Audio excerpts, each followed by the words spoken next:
Assalamualaikum warahmatullahi wabarakatuh. Apa kabar adik-adik?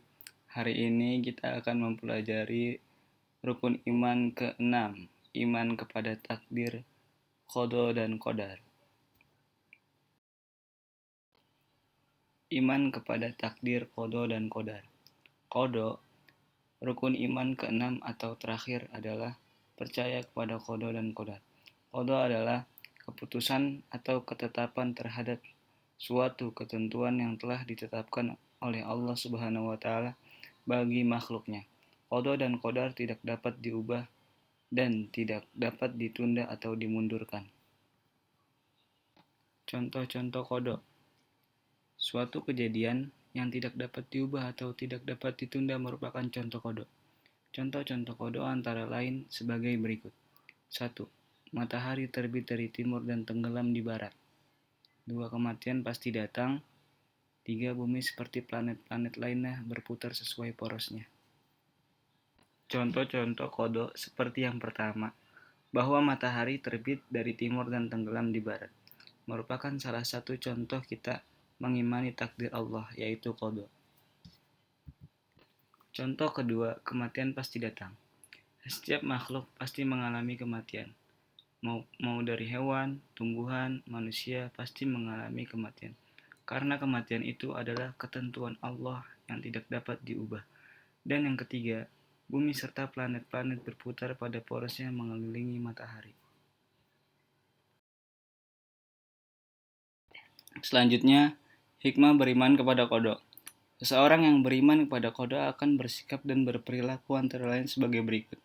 1. Datang ke sekolah atau kegiatan lainnya tepat waktu. Yang pertama, kita menjadi pribadi yang disiplin dan tepat waktu. Kedua, memanfaatkan waktu untuk belajar dan hal lain yang positif. Ketiga, menerima berapapun uang jajan yang diberikan orang tua.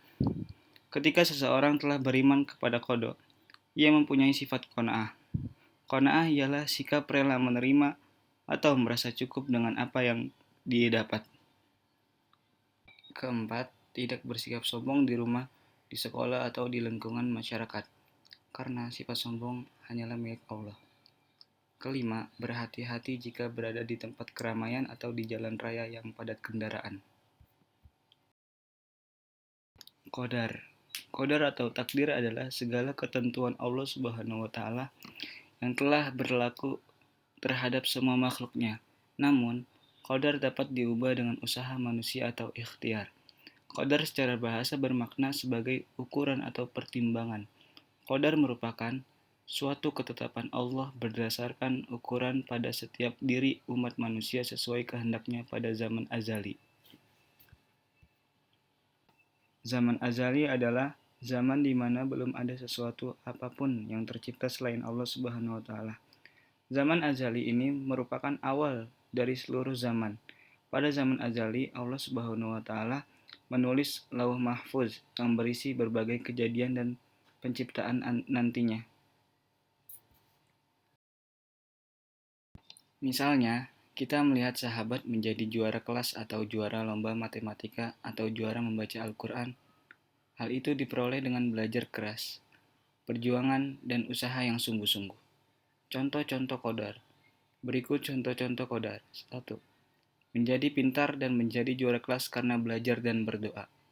Kedua, menjadi juara lomba pidato atau juara lomba cerdas cermat karena gigih berlatih. Ketiga, menjadi anak yang disenangi dalam pergaulan karena ramah dan suka menyapa kepada siapa saja. Keempat, menjadi anak yang pandai membaca Al-Quran dan menjadi qori atau qoriah terbaik di sekolah atau sampai di tingkat provinsi harus usaha yang gigih.